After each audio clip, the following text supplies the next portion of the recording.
Welcome to Sankofa Pan-African series. Please support us through Patreon and by buying me coffee. Don't just subscribe to this channel. Turn on your notification button, share our videos, and check out our website, sankofastorybooks.com, for history, Afrocentric stories, and other resources for children. Our guest today is Dr. JUANITA COX, who gained her PhD from the University of Birmingham and is a winner of the prestigious R.E. Bradbury Memorial Prize. She is currently the leading authority on the life and work of the Guyanese novelist Edgar Mittelholzer and is editor of the compendium Creole Chips and Other Writing. Dr. JUANITA COX was an associate fellow of the London Metropolitan University, where she lectured in Caribbean studies and Black British history. She co-founded the groundbreaking series Guyana Speaks in 2017, and this is an education and networking forum which has become a key monthly event in the calendar of the London-based Guyanese diaspora. In 2019, she worked on the nationality, identity, and belonging, an oral history of the Windrush generation and their relationships to the British state.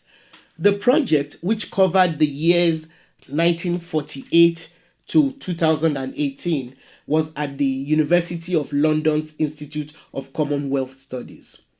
Dr. Cox is currently working at the Institute of Historical Research on a 3-year AHRC-funded oral history project, the Windrush Scandal, in a transnational and Commonwealth context.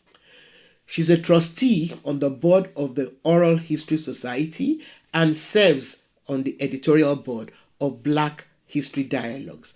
Please join me in welcoming Dr. JUANITA COX.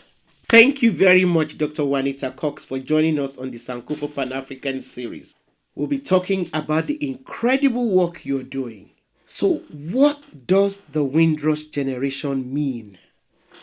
Essentially, it's Caribbean migrants who settled in the UK, and they settled in the UK after World War II, but they're also considered to they belong to the period before the 1st of January 1973, because they shared the status at that time with the rest of the citizens of Britain.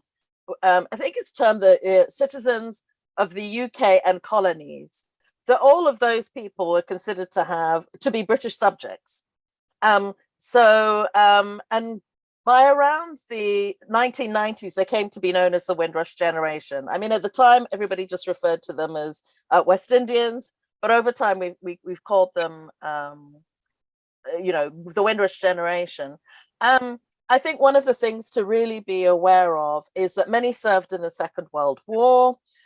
Many went on to contribute to the rebuilding of Britain after the war.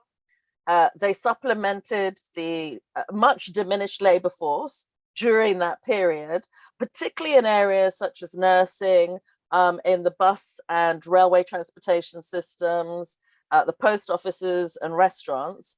And in fact, as you may know, the NHS, the National Health Service that we have here, was established in 1948. And there's no coincidence that Black women and men have played a really central role in the success of the NHS in the UK. The other thing to note is that the actual name Windrush is taken from the name of a ship that attracted widespread media attention at the time of its arrival on the 21st of June, 1948. And it arrived from the Caribbean with about 1,207 passengers, 500 of whom were of Caribbean heritage.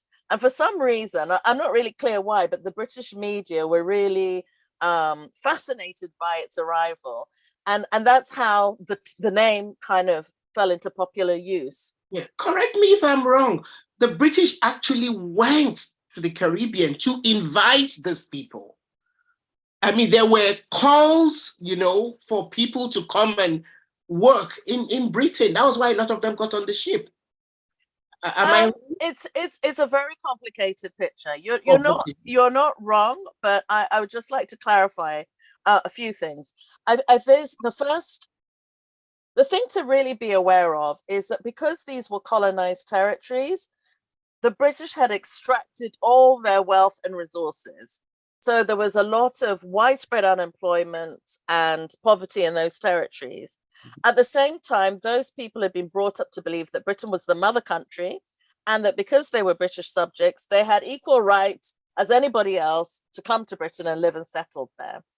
Now, there's a difference between, did the British government want them there, and did the British, people working in commerce, business people, did they want them there? There's a big difference. I think people don't recognize, because actually the British government have for a long time had this idea of keeping Britain white. And in actual fact, when that ship, the Windrush ship, was on its way heading to Britain, when the government heard about it, they actually, for a moment, came up with the idea of diverting it to East Africa, saying those people could go and pick peanuts as far as they were concerned. And the only reason that didn't happen was because the government then decided, no, people will realize we're racist, and therefore it will affect their relationship with the Commonwealth and their standing, their standing. So, but what you did have was people recognizing there wasn't a labor force, because of the post-war period. So, for example, people from Barbados in particular were invited to come and help on the transportation system. People from the postal service asked people to come and do that. Even the NHS under Enoch Powell, who later on talked about the rivers of blood, asked for people to come and help. So yes, they were invited, but you have to remember there were parts of the society that also didn't want them there. So there was this kind of slightly more complex dynamic going on. An ambiguous invitation. Come, don't come. We need you, we don't want you. Well, come but don't stay. Don't stay. Is really the thing. I just want to point out that there has been a Black presence in Britain for centuries. It's really important that people know this. At least back to Roman times. Yes. Possibly even as far as 10,000 years ago, because they discovered what they call the Cheddar Man, but some people who've been in Britain who were clearly of dark brown or Black complexion. So the idea of the Windrush generation is a kind of false demarcation, because Black people have always been here. But that is what they're called, this particular group that arrived in Britain between 48 and 73.